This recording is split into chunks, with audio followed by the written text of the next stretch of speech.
नमस्कार, मैं हूं रमेश मेहता और आप देख रहे हैं GNTV। आज हमारे साथ मौजूद हैं गोपाल नारायण सिंह विश्वविद्यालय के एग्रीकल्चर विभाग के HOD डॉक्टर संदीप कुमार मौर्य। संदीप कुमार मौर्य के बारे में बता दूं, ये ICAR पे भी फर्स्ट रैंक नवाजे गए हैं। इसके अलावा यंग साइंटिस्ट के रूप में भी इन्हें पुरस्कार मिल चुका है, ख्याति मिल चुकी है। आज हम जानेंगे एग्रीकल्चर के क्षेत्र में क्या संभावनाएं हैं। अगर बच्चे एग्रीकल्चर की पढ़ाई करते हैं तो कौन सी वो नौकरियां होगी जो बच्चे जल्दी से हासिल कर सकते हैं। तो सबसे पहले आपका तो स्वागत है हमारे इस चैनल में। संदीप सर, आप यंग साइंटिस्ट के रूप में नवाजे गए हैं। क्या यंग साइंटिस्ट ही है? जी सर, यंग साइंटिस्ट मतलब होता है सर सबसे कम एज में कृषि के क्षेत्र में उत्कृष्ट प्रदर्शन करने के लिए एक संस्था होती है जो पुरस्कार देती है। तो उसी से 2019 में हम जब गोपाल नारायण सिंह विश्वविद्यालय में नारायण कृषि विज्ञान संस्थान में ज्वाइन किया था, तो धनबाद में एक सेमिनार हुआ था, वहां पे हमको यंग साइंटिस्ट के रूप में नवाजा गया था। सर, हम ये जानना चाहेंगे कि एग्रीकल्चर के क्षेत्र में क्या संभावनाएं हैं बच्चों के लिए। अगर बच्चे एग्रीकल्चर की पढ़ाई करते हैं तो किस तरह की नौकरियां बच्चे पा सकते हैं? जैसे आज के प्रदेश में देखा जा रहा है कि जो भी छात्र पढ़ाई से संबंधित या किसी क्षेत्र में जाना चाह रहे हैं तो वो सोचते हैं कि जल्दी से जल्दी हमको नौकरी मिल जाए ताकि वो परिवार का और अपना भी सपना पूरा कर सकें। तो इसके लिए अगर और कोर्स की अपेक्षा देखा जाए तो एग्रीकल्चर में बहुत संभावनाएं हैं, जिसमें अगर बच्चा ग्रेजुएशन जो BSc एग्रीकल्चर है या BSc हॉर्टिकल्चर है या BSc फिशरीज है, अगर इसमें अपना करियर बनाना चाह रहा है तो पढ़ाई करने के बाद बहुत सारी जो सरकार की तरफ से नौकरियां आती हैं, इसमें बहुत आसानी से और बहुत कम समय में अच्छी नौकरी प्राप्त कर सकता है। सर, तो एग्रीकल्चर की पढ़ाई करने के बाद कौन कौन सी नौकरियां सरकारी क्षेत्र में जो मिल सकती है? अगर हम BSc एग्रीकल्चर जो बच्चे पास आउट होते हैं BSc हॉर्टिकल्चर, तो सबसे अच्छी जो नौकरी है इस समय चल रही है बैंक की। जितने भी बैंक ग्रामीण क्षेत्र में हो या शहरी क्षेत्र में हो, तो सभी बैंक में एक होता है एग्रीकल्चर फील्ड ऑफिसर, जो केवल BSc एग्रीकल्चर किया हुआ बच्चा या BSc हॉर्टिकल्चर किया हुआ बच्चा वही उसमें जा सकता है। और ये सभी बैंक में होता है। उसमें स्पेशल केवल जो BSc की डिग्री लिया हुआ है एग्रीकल्चर या हॉर्टिकल्चर, वही इसमें नौकरी पा सकता है। इसके अलावा भी और कोई? इसके अलावा है जितने भी रेलवे हैं सर, हर रेलवे स्टेशन पे आप देखे होंगे कि हर जगह गार्डनिंग होती है, वहां BSc एग्रीकल्चर या BSc हॉर्टिकल्चर का बच्चा वहां नौकरी पा सकता है। उसके बाद में SSC के थ्रू बहुत सारी नौकरियां आती हैं। जितने भी हमारे फर्टिलाइजर जैसे इफको है, क्रिप्को है, उसमें स्पेशल एग्रीकल्चर और हॉर्टिकल्चर के बच्चे जाते हैं। हमारे टीचिंग क्षेत्र में है, आप देख रहे होंगे कि सभी जिले में एक इंटर कॉलेज होता है जिसमें एग्रीकल्चर का कोर्स होता है, वहां पे आसानी से नौकरी में जा सकते हैं। उसके बाद में हम देख रहे हैं आजकल जैसे सोसाइटी होती हैं, जितनी भी सोसाइटी होती हैं, जैसे DD हो गया, दिल्ली डेवलपमेंट अथॉरिटी हो गया, या कानपुर हो गया, जितने भी मेट्रो सिटी हैं, सभी में जितने भी पार्क बनते हैं गवर्नमेंट की तरफ से, उसमें एग्रीकल्चर और हॉर्टिकल्चर के बच्चे आसानी से नौकरी पा सकते हैं ग्रेजुएशन करने के बाद में। तो कुछ एक कृषि वैज्ञानिक के रूप में भी जाना जाता है लोगों को, तो वो क्या होता है? कृषि वैज्ञानिक क्या होते हैं? अगर बात करें कृषि वैज्ञानिक की, तो उसके लिए हमको MSc करना पड़ेगा, MSc और फिर PhD करना पड़ेगा। तो कृषि वैज्ञानिक बनने के लिए हमको ARS का एग्जाम देना होगा, जो बच्चा BSc एग्रीकल्चर, उसके बाद MSc एग्रीकल्चर, फिर PhD करेगा, फिर वहां एग्जाम देकर उस एग्जाम में जा सकता है। अगर बात की जाए BPSC की, बात की जाए बिहार पब्लिक सर्विस कमीशन हो गया या Uttar Pradesh public service commission हो गया, तो उसमें एग्रीकल्चर की बहुत सारी वैकेंसी आती हैं। और हम आप लोग को ये बताना चाहेंगे, जो हमारा BSc एग्रीकल्चर 2019 में स्टार्ट हुआ था, हम अभी गोपाल नारायण सिंह विश्वविद्यालय में है, नारायण कृषि विज्ञान संस्थान में, तो 2019 में हमारा पहला बैच एडमिशन लिया था। और पहले बैच से हमारे 6 बच्चे जो ब्लॉक एग्रीकल्चर ऑफिसर होता है वो क्वालिफाई किए, 4 बच्चे ब्लॉक एग्रीकल्चर ऑफिसर और 2 बच्चे ब्लॉक हॉर्टिकल्चर ऑफिसर क्वालिफाई करके और बिहार पब्लिक सर्विस कमीशन में वो ज्वाइन किए। ये हम लोग के लिए गर्व की बात है। सर, अभी तो हम देख रहे हैं कि बिहार में भी एग्रीकल्चर के फील्ड में काफी नौकरियां निकल रही है, बच्चों को नौकरियां मिली हैं। तो कहीं ना कहीं एग्रीकल्चर की पढ़ाई करने से हम संभावनाएं ज्यादा देखने को मिलती है जॉब हाँ, के क्षेत्र में? बिल्कुल सर, स्वाभाविक है। जैसा कि हम लोग देखते हैं कि जो एग्रीकल्चर की पढ़ाई होती है वो पूरा हमारा डिपेंड होता है प्रैक्टिकल बेस पे।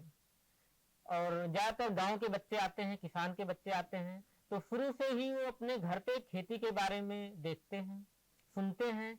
और जब वो एग्रीकल्चर में एडमिशन ले लेते हैं, बीएससी एग्रीकल्चर या बीएससी हॉर्टिकल्चर में, तो बस उसी पढ़ाई को वो जो है आगे थोड़ा थ्योरेटिकल नॉलेज लेते हैं, फिर अपना प्रैक्टिकल नॉलेज लेके अच्छी जानकारी प्राप्त करते हैं। तो ऐसा भी देखा जाता है कि लोग अब कृषि के क्षेत्र से धीरे धीरे साइड होते चले जा रहे हैं, तो क्या हम यहाँ से कृषि की पढ़ाई करके हम अपने जो नौकरी ना करके अगर अपना प्राइवेट काम करते हैं, अपनी कृषि करते हैं, तो उसमें कुछ उन्नति कर सकते हैं क्या? बिल्कुल सर, आजकल देखा जा रहा है जो बड़े बड़े इंजीनियर होते हैं, डॉक्टर होते हैं, वो नौकरी ना करके अपना फार्म हाउस खोलते हैं। अपने गांव में आके अगर उनके पास जमीन नहीं है खेती के लिए, तो वो बटैया पे खेती लेके और अच्छा ग्रीन हाउस बना के, या जो बच्चा बीएससी एग्रीकल्चर किया हुआ है उसको थ्योरेटिकल नॉलेज है, प्रैक्टिकल नॉलेज है, तो अपने गांव में ही वो फूलों की खेती करके अच्छा मुनाफा कमा सकता है। सब्जियों का सीड प्रोडक्शन करके जो बीज उत्पादन होता है उसको करके अच्छा मुनाफा कमा सकता है। साथ ही साथ वो मशरूम उत्पादन करके या मधुमक्खी पालन हुआ, इसको करके मछली पालन हुआ, तो इसको करके वो अच्छा मुनाफा कमा सकता है। जो लोग केवल ये कहते हैं कि कृषि जो है घाटे का है, ऐसा नहीं रहा। अब अगर हम जिस युग में जी रहे हैं, मॉडर्न टेक्नोलॉजी, नई नई टेक्नोलॉजी आ रही है, इसको अडॉप्ट करके हम अच्छा पैसा कमा सकते हैं अपने गांव में, अपने घर में करके। चलिए, अगर हम पारंपरिक खेती की बात कर ले और आधुनिक खेती की बात कर ले, तो आज के डेट में आधुनिक खेती में बहुत सारे लोग ऐसे हैं जो नई नई खेती कर रहे हैं पारंपरिक खेती से हटकर, और मुनाफा भी कमा रहे हैं। जैसे आपने मशरूम की बात कही, गेंदे के फूल की बात कही, या स्ट्रॉबेरी की बात की, बहुत सारे ऐसे आधुनिक खेती है जो लोग कर रहे हैं और कहीं ना कहीं मुनाफा कमा रहे हैं। तो एग्रीकल्चर उसमें जो बच्चे होते हैं एग्रीकल्चर विभाग के, कहाँ तक सक्सेस हो पाते हैं इसमें? अगर बच्चा शुरू में मेहनत कर दे रहा है उसको लगाने पे, और नई नई तकनीक अपने यहाँ ला के, जैसा कि सरकार भी बहुत सारी सब्सिडी दे रही है, बहुत सारी योजनाएं चला रही हैं जो एग्रीकल्चर ग्रेजुएट होते हैं उनके लिए। अगर बच्चा बीएससी एग्रीकल्चर या बीएससी हॉर्टिकल्चर या फिशरीज किया हुआ है, तो अपने गांव में ही वो सरकार की योजनाओं का लाभ लेके अपने गांव में रह के, अपने परिवार के साथ रह के अच्छा मुनाफा कमा सकता है। अगर अपने यहाँ ही रह के वो इस समय जो ड्रिप इरिगेशन है उसका यूज कर सकता है, ग्रीन हाउस बनवा के उसमें फूलों की खेती, झरबेरा हो गया, गुलाब हो गया, जो शहरों में एक गुलाब का पीस जो है 30 से 35 रुपए का मिलता है, झरबेरा है, शादियों के सीजन में झरबेरा 25 से 30 रुपए का मिलता है, तो वो गांव में करके अच्छा मुनाफा कमा सकता है। और इसमें क्या है, सरकार भी हमको सब्सिडी देती है, जो हर स्टेट में या हर ब्लॉक में अलग अलग होता है, 60%, 70%, 80%, तो इसका लाभ बच्चा लेके और कर सकता है।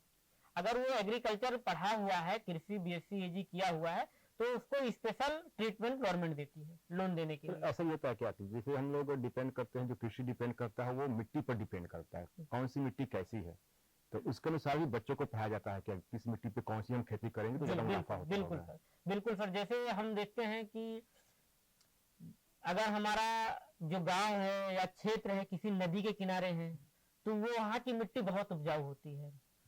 कहीं कहीं की मिट्टी पथरीली होती है, तो हम खेती कर सकते हैं, लेकिन कुछ स्पेशल पौधे हम लगा सकते हैं, स्पेशल तरीके की खेती कर सकते हैं। अगर हमारी मिट्टी बलुई मिट्टी है या नदी के किनारे, जो आजकल देख रहे होंगे हमारी जैसे सोन नदी है, गंगा नदी है, तो उसमें हमारे लतर वाली सब्जियां, ललमी हो गया, खरबूजा हो गया, ककड़ी हो गया, खीरा हो गया, इसकी खेती करते हैं। तो मिट्टी के अनुसार मिट्टी का सिलेक्शन करके या मिट्टी की जांच करा के जो भी वैज्ञानिक उनको सलाह देते हैं उस अनुसार खेती करना चाहिए। ऐसा नहीं है कि मिट्टी हमारी हर क्रॉप के लिए, हर फसल की अलग अलग मिट्टी होती है, उसके अनुसार हम लोग जो है मिट्टी पहले जांच लेंगे, वहाँ का एनवायरमेंट देख लेंगे, उसके अनुसार हम खेती करेंगे। तो क्या बच्चों को मिट्टी जांच का तरीका बताया जाता है? बिल्कुल सर। जैसे अगर कोई बच्चा बीएससी एग्रीकल्चर या बीएससी हॉर्टिकल्चर किया हुआ है, तो ऑलरेडी उसको पढ़ा दिया जाता है कि मिट्टी की जांच कैसे होती है। अगर किसान भाई हैं, उनके घर में कोई बीएससी एग्रीकल्चर किया हुआ बच्चा नहीं है, तो वो अपने ब्लॉक पे या अपने जिले पे एक मिट्टी जांच प्रयोगशाला होता है, वहां पे करा सकता है। अगर हम बात करें अपने गोपाल नारायण सिंह विश्वविद्यालय में, तो हमारे गोपाल नारायण सिंह विश्वविद्यालय में जो कृषि विभाग है, नारायण कृषि विज्ञान संस्थान, यहाँ पे मिट्टी जांच की सुविधा उपलब्ध है। जो किसान भाई यहाँ से मिट्टी जांच कराना चाह रहे हैं, उनके लिए ये सुविधा है। हम लोग उनको एक बहुत नॉमिनल सा चार्ज है, थोड़ा सा, किसान को मिट्टी लाना है, उनका पूरा रिपोर्ट हम लोग बना के उनको देते हैं। सर आपने भी एग्रीकल्चर किया है, उसके बाद आपको भी 2-3 सरकारी नौकरी के ऑफर आए, सिलेक्शन हुआ, आपने छोड़ा, फिर आप स्टडी में आ गए, टीचिंग में आ गए। सर आखिर क्या रीजन रहा? इससे हर आदमी का एक सपना होता है कि वो कृषि के क्षेत्र में है, तो कृषि के क्षेत्र में जो साइंटिस्ट बनना होता है वो हर आदमी के लिए जो है सपना रहता है। तो वही हमारा भी रहा कि आगे हायर स्टडी में जाना है। तो शुरू से ही हमारा था कि हमको टीचिंग में रहना है। तो मैं पिछले 6 साल से नारायण कृषि विज्ञान संस्थान में अपनी सेवाएं दे रहा हूं और आगे भी देता रहूंगा, जैसा भी होगा। सर आप यंग साइंटिस्ट के भी पुरस्कार से नवाजे गए हैं, तो उसके लिए क्या करना होगा बच्चों को जो खासकर वो एग्रीकल्चर की पढ़ाई कर रहे हैं? कहाँ कैसे वहां तक पहुंचे, क्या क्राइटेरिया वहां तक जाने के लिए? वहां तक जाने के लिए सर क्राइटेरिया है कि हमें बीएससी में अच्छे से पढ़ाई करनी है, मन लगा के पढ़ाई करनी है, प्लस रिसर्च के क्षेत्र में भी, जैसे हमको अगर एमएससी करना है, पीजी भी जरूरी है। अगर हमारी फाइनेंशियल कंडीशन सही है, परिवार में और लोग भी जो है पैसा कमाने वाले हैं, तो कोशिश किया जाता है कि बच्चा एमएससी कर ले। एमएससी के बाद नेट होता है सर, नेट निकाल ले, और नेट निकालने के बाद फिर पीएचडी होता है, जो हर बच्चे का सपना, हर परिवार का सपना होता है कि हमारे घर में कोई पीएचडी हो। तो वही क्षेत्र में सर मैं लगा रहा और पीएचडी किया हमने बनारस हिंदू विश्वविद्यालय से। और उस समय हमने आईसीआर का एग्जाम दिया और आईसीआर एग्जाम में 2016 में हॉर्टिकल्चर में हमारी फर्स्ट रैंक आई, पूरे भारत में पहला स्थान रहा। उसके अनुसार हमको बनारस हिंदू विश्वविद्यालय में एडमिशन मिला। वहाँ से पढ़ाई पूरी करने के बाद हमने गोपाल नारायण सिंह विश्वविद्यालय में बतौर असिस्टेंट प्रोफेसर यहाँ पे ज्वाइन किया और काफी काम किया, सहयोग रहा सबका। सर ये यंग साइंटिस्ट के लिए कुछ एज भी निर्धारित होता है क्या? एज की बात की जाए, यंग की बात आती है जी सर, उसमें हर जो संस्था कराती है सर उसका अलग अलग क्राइटेरिया होता है, वो अपने क्राइटेरिया के अनुसार जो सर सेलेक्ट करती है। सर अब हम बात कराते हैं गोपाल नारायण सिंह विश्वविद्यालय की।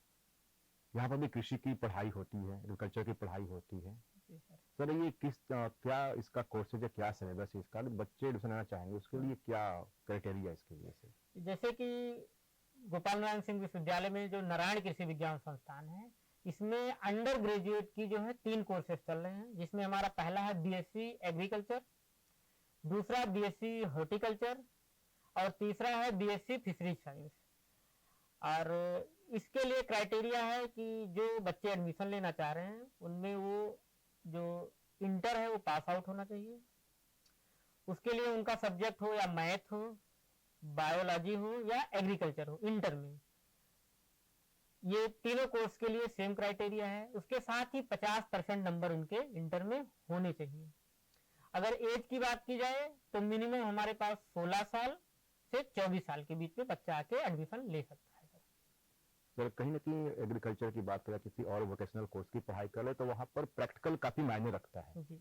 तो प्रैक्टिकल को लेकर क्या सब सुविधाएं यहाँ पर मौजूद है? सर अगर फिशरी की बात करें, हॉर्टिकल्चर की बात कर ले या एग्रीकल्चर की बात कर ले, तो जैसे नारायण कृषि विज्ञान संस्थान में जितने भी बच्चे एडमिशन लेते हैं सर, जो हमारी मॉर्निंग क्लास होती है 9 से 11, 9 बजे से हमारी क्लासेस स्टार्ट होती है, 9 से 11 सभी बैच का प्रैक्टिकल होता है। उनको जो प्रैक्टिकल होता है फील्ड में रह के करना होता है, उनकी क्लासेस फील्ड में ही चलेगी, धूप हो, गर्मी हो, बरसात हो, जो भी हो, उनका फील्ड में ही क्लास चलेगा, चाहे बीएससी एग्रीकल्चर हो या हॉर्टिकल्चर हो, फिशरीज हो। हमारे पास रिसर्च एरिया है, फील्ड है, बगीचे हैं, जिसमें हॉर्टिकल्चर के बच्चे वहां जाके प्रैक्टिकल करते हैं। फिशरीज की बात की जाए तो हमारे पास इस समय 3 तालाब हैं जो कॉलेज से सटे हुए हैं। सारे बच्चे उसमें खुद मछली का दाना डालते हैं, मछली का बीज डालते हैं, मछली को निकालते हैं और मार्केट में सेल करते हैं। बच्चे ही सारा करते हैं।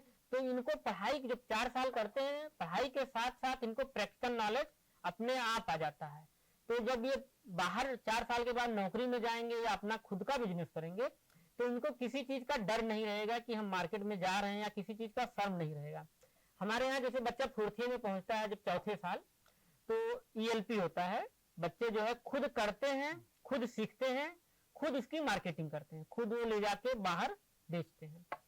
तो जैसे कि हमारे संस्थान के जो मुखिया हैं श्री गोपाल नारायण सिंह सर, वो खुद फील्ड में रहते हैं, तो उनको भी देख के हम लोग के अंदर एक इच्छा होती है एज ए टीचर कि हम लोग भी जो है ज्यादा से ज्यादा बच्चों का प्रैक्टिकल फील्ड में कराएं।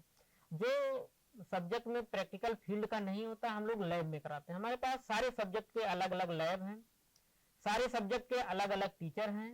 जो टीचर जिस क्षेत्र में उसकी स्पेशलाइजेशन है वही सब्जेक्ट वो टीचर पढ़ाता है। तो हमारे हिसाब से ये देखा जाए कि अगर हम बात करें कि नारायण कृषि विज्ञान संस्थान में थ्योरी के साथ साथ प्रैक्टिकल का अच्छा नॉलेज दिया जाता है सर। अगर यहाँ एडमिशन की बात किया जाए सर, एक बैच में कितने सीट के लिमिट है यहाँ पर? अगर जैसे कि ये यूनिवर्सिटी है सर, यूनिवर्सिटी में हम ऐसा कर सकते हैं कि 120 सीट हमारे यहाँ जो विश्वविद्यालय ने सैंक्शन किया है, और 120 सीट में 2 बैच बना दिया गया है। 60-60 बच्चों का 2 बैच है, 2 बैच में उनकी पढ़ाई होती है। और हॉर्टिकल्चर की 60 सीट है, BSc फिशरीज की 60 सीट है। तो हमारे पास एक बैच में 60 बच्चे एडमिशन लेते हैं और उनको हम डिग्री देते हैं। नहीं, कहीं ना कहीं बच्चे अगर एग्रीकल्चर करके जाते हैं तो उसके लिए पूरे देश में असीम संभावनाएं दिखाई देती है, हर क्षेत्र में लगभग। जैसे आपने कहा बैंकिंग में है, रेलवे में है, कृषि में भी है, घर पर जाते हैं अपना कर सकते हैं, रिसर्च भी कर सकते हैं, बागवानी भी कर सकते हैं। कहीं ना कहीं बहुत सारी संभावनाएं हैं। अगर करने के बाद बच्चे बैठ नहीं सकते नहीं, अगर बच्चे की नौकरी नहीं लग रही, जैसे आजकल आ रहा है कि अपना खुद का व्यवसाय, तो एग्रीकल्चर से अच्छा कुछ नहीं है सर। एग्रीकल्चर में बच्चा अपने पास अगर खेत है, नहीं बटैया पे खेत लेके या गांव के किसानों को इकट्ठा करके उनके साथ मिल के अगर वो सीड प्रोडक्शन कर रहा है, बीज का उत्पादन कर रहा है, तो अच्छा पैसा कमा सकता है। तालाब खरीद के मछली पालन कर रहा है, नहीं सब्जी लगा के ग्रीन हाउस बनवा के उसमें सब्जी की खेती कर रहा है या फूलों की खेती कर रहा है, तो बहुत अच्छा इसमें बच्चा अपना फ्यूचर बना सकता है। इसके लिए चीज देखने में आ रहा सर, बच्चे जो दिखाई दे रहे हैं, महिलाएं भी खासकर देखने को आ रहा है कि खासकर जो फिशरी विभाग की बात कर लें तो इसमें काफी उन लोग की उत्सुकता देखी जा रही है, काफी लोग अपना सहभागिता निभा रही है इसमें।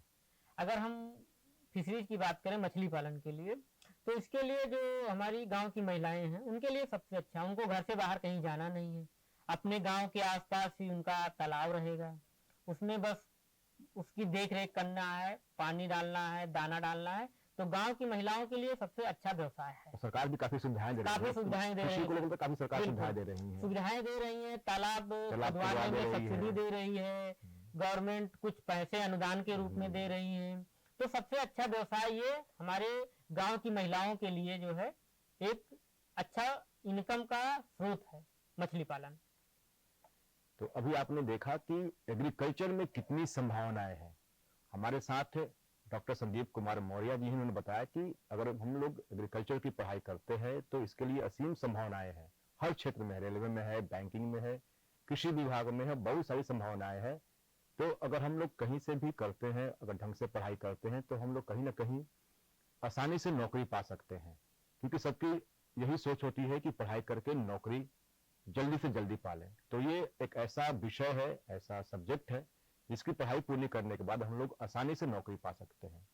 आज भर के लिए इतना ही, अगली बार हम फिर नए विषय के साथ आएंगे आपके साथ, तब तक के लिए धन्यवाद।